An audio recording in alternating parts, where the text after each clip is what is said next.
It's so weird when you see like a lot of people saying that someone who seems so nice is not nice at all. She doesn't seem nice, but that's people have a very poor judge of character. She doesn't seem nice. It seems forced.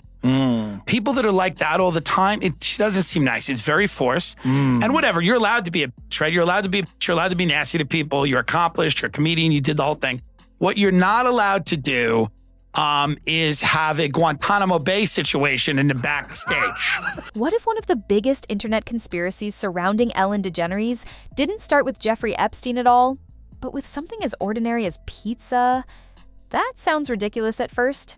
After all, Ellen built her reputation as daytime television's friendliest host. For nearly 2 decades, she danced with audiences, surprised guests with gifts, and created an image of someone who seemed impossible to dislike. But over the last few years, that image has completely changed. Former employees described a toxic workplace. Celebrities began hinting that Ellen wasn't the same person behind the cameras. Then, after millions of Epstein-related documents were released, internet detectives started connecting Ellen's name to an entirely different set of online theories. Whether those theories hold any weight is heavily debated.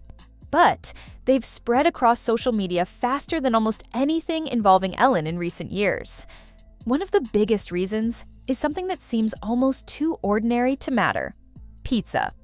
When the latest batch of Epstein-related documents became public, online users claimed they noticed repeated references to words like pizza, beef jerky, cream cheese, and grape soda throughout emails connected to Jeffrey Epstein and people around him. Almost immediately, social media began asking the same question: why would someone reportedly known for following an extremely strict diet be discussing foods like these so often? According to former private chef Adam Perry Lang, Epstein was incredibly health-conscious. He reportedly preferred meals built around salmon, tofu, chickpeas, vegetables, and other carefully planned foods. The chef also claimed Epstein encouraged people around him to eat the same way. That description doesn't seem to match the image created by those frequently discussed food items. As a result, internet users began wondering whether those words were being used literally or whether they meant something else entirely. There is no verified evidence proving they were code words. Even so, the discussion exploded online. Then another chef entered the conversation. Emails involving Chef Francis Darby described large quantities of beef being processed into jerky over extended periods. Those messages became another talking point for internet investigators, who argued the demand appeared unusually high. Again, there is no evidence showing those emails involved anything other than food preparation, but once the internet starts connecting unrelated details, speculation grows quickly. That's when Ellen's name entered the picture.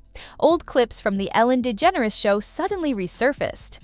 People noticed that throughout the years, Ellen repeatedly joked about pizza, surprised guests with pizza deliveries, hosted pizza parties, and famously ordered pizza during the 2014 Academy Awards while the ceremony was airing live.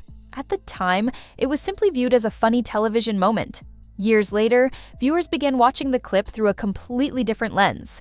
Supporters of the theory argued the timing felt suspicious. Critics responded that pizza has been one of the most common foods featured on television for decades, and that Ellen's jokes weren't unusual at all. Still, the conversation kept growing. Then people revisited another major internet controversy: Pizzagate. Back in 2016, hacked emails connected to John Podesta fueled widespread online speculation that certain food-related words were actually coded language. Those claims have never been substantiated, yet they remain one of the internet's most persistent conspiracy theories. Because pizza had already become closely associated with that theory online, Ellen's repeated pizza jokes were suddenly being reinterpreted by people looking for hidden meaning. That doesn't mean the jokes prove anything. It simply explains why they're being discussed again today. As more videos resurfaced, internet users also began pointing to Ellen's friendships with high-profile political figures and celebrities, arguing that her guest list overlapped with many powerful people who frequently appeared in public together during that era. Supporters of Ellen argue that's exactly what you'd expect from one of the biggest talk show hosts in television history. Critics believe those relationships deserve another look. Then, another subject pushed the conversation into even stranger territory: the artwork inside Ellen's homes. Former guests and online commentators began sharing photos of unusual paintings and sculptures displayed throughout her properties. Some described the artwork as dark or unsettling. while others dismissed the criticism by pointing out that modern art often looks unusual depending on personal taste. Even that became part of the larger internet narrative. And just when it seemed the speculation couldn't become any more bizarre, another familiar name entered the discussion: Anne Heche.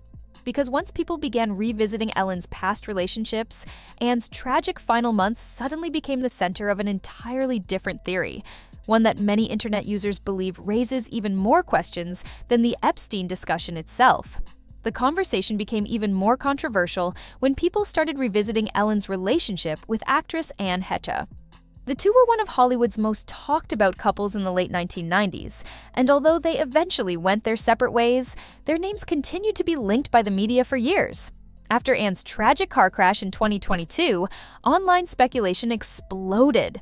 Some internet users claimed she had been working on a documentary exposing powerful people in Hollywood. Others alleged Ellen would have been one of the people discussed in that project. Those claims spread rapidly across social media, but no verified evidence has confirmed that such a documentary existed or that Anne was creating one before her death. Another rumor gained traction after reports that Anne had stopped at a salon shortly before the crash and purchased a red wig. Supporters of the theory argued she was trying to disguise herself.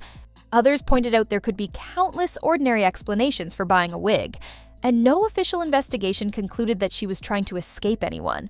Even so, once that story merged with the existing rumors surrounding Ellen, it became another piece of the online narrative. Then attention shifted again. This time, people focused on Ellen's home. Photos and videos of artwork inside her properties began circulating online, with some internet personalities describing certain pieces as disturbing or symbolic. Others dismissed those claims entirely, arguing that modern art is subjective and unusual artwork doesn't prove anything about a person's character. Still, social media continued connecting one theory to another. By this point, the discussion had moved far beyond Ellen herself. It had become a giant web of internet speculation involving Jeffrey Epstein, old television clips, celebrity friendships, Anne Heche, and years of online conspiracy theories. Then another rumor surfaced. Some creators began claiming Ellen quietly left the United States because she was trying to avoid public scrutiny. Others insisted she simply wanted a quieter lifestyle after ending her daytime talk show. The internet also circulated claims that she had relocated because of serious health issues, including stories involving a rare neurological disease. None of those medical claims have been supported by credible evidence. Despite that, they spread quickly because they fit the larger narrative many online communities had already accepted. Around the same time, Joe Rogan's name began appearing in discussions surrounding Ellen. Posts across social media claimed Rogan was preparing to expose hidden details about her past or investigate connections involving Hollywood elites. As of now, there is no verified evidence that Joe Rogan has announced or released any investigation making the claims suggested in those viral posts. Much of that conversation appears to come from online speculation rather than confirmed statements. And that's really the biggest takeaway from this entire story.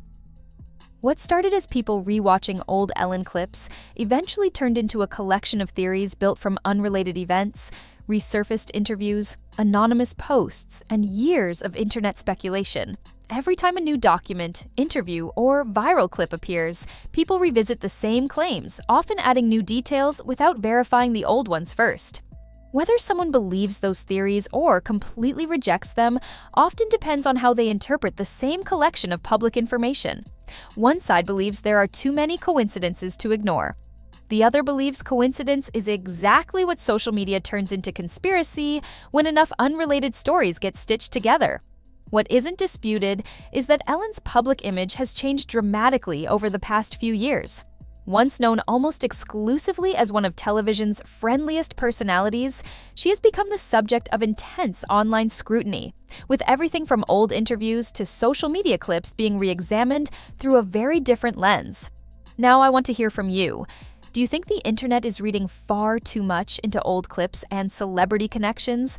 Or do you think some of these long-running questions deserve closer examination? Let me know your thoughts in the comments below. And if you enjoyed this breakdown, don't forget to like, subscribe, and check out the next video, because Hollywood's biggest stories rarely end with just one chapter.